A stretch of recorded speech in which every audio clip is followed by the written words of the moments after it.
Charles J. Haughey, who was known as Charlie Haughey, was one of the most important and controversial Irish politicians of the 20th century. He was born in County Mayo in 1925 and was first elected to Dáil Éireann as a Fianna Fáil TD in 1957. Over his long political career, he served in several important ministerial positions, including Justice, Agriculture, Finance, Health and Social Welfare. He eventually became one of the most powerful figures in Fianna Fáil and served as Taoiseach on 4 occasions.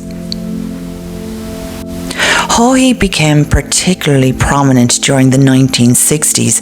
As Minister for Finance from 1966 to 1970, he was associated with efforts to modernise Ireland's economy and taxation system. However, his career suffered a major setback in 1970 during the arms crisis, when he and Neil Blaney were accused of involvement in an attempt to obtain weapons for nationalists in the north of Ireland.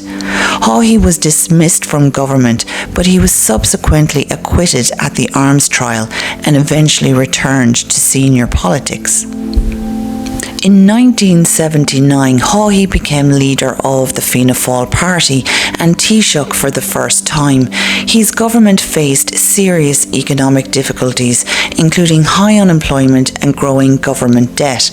He returned briefly as Taoiseach in 1982 and then came back to office in 1987. During his later period as Taoiseach, his government introduced severe spending cuts and worked with employers and trade unions through the Programme for National Recovery. Although these policies were controversial at the time, they helped stabilise Ireland's public finances and are often regarded as an important part of the background to the economic growth that followed. Haughey's personal lifestyle was dramatically different from the austerity associated with his economic policies. He enjoyed expensive clothes, fine food and wine, paintings, horses, foreign holidays, and his large estate at Abbeyville.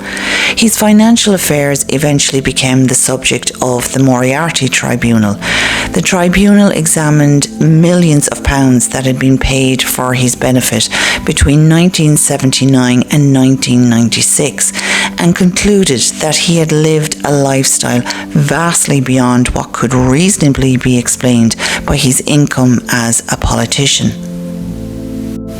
Another important and highly personal part of Haughey's story was his long-running relationship with journalist Terry Keane.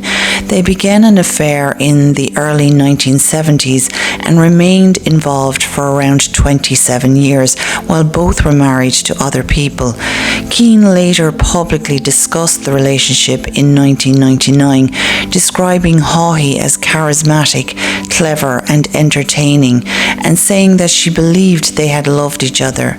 Their relationship was associated with a lavish lifestyle involving trips to Paris, expensive restaurants, champagne and gifts. The revelations attracted enormous public attention, particularly because they came at the same time that Haughey's finances were being investigated by the Moriarty Tribunal. The revelations about Haughey's spending therefore became about much more than simply an extravagant politician enjoying a wealthy lifestyle.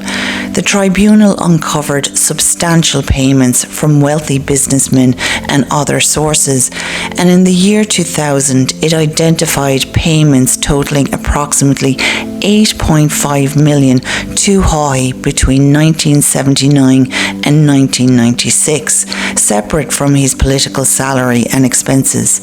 The tribunal later concluded that a sizable portion of excess funds had been misappropriated for his personal use and strongly criticised his conduct.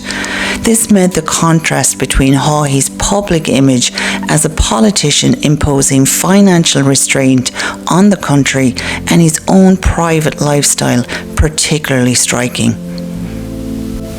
Overall, Charlie Haughey's legacy is extremely complicated. Supporters point to his political ability, his contribution to economic reform, and his role in creating conditions for Ireland's later economic growth. Critics point to the arms crisis, the phone tapping scandal, his extravagant lifestyle, the financial payments he received, and the controversies surrounding his private life, including his relationship with Terry Keane. He resigned as Taoiseach and Fianna Fáil leader in 1992 and died in 2006. He remains one of the most fascinating and controversial figures in modern Irish political history because his considerable political achievements existed alongside serious questions about his personal conduct, finances, and use of political power. Thank you for watching, and please stay tuned for the next episode of History in the Making.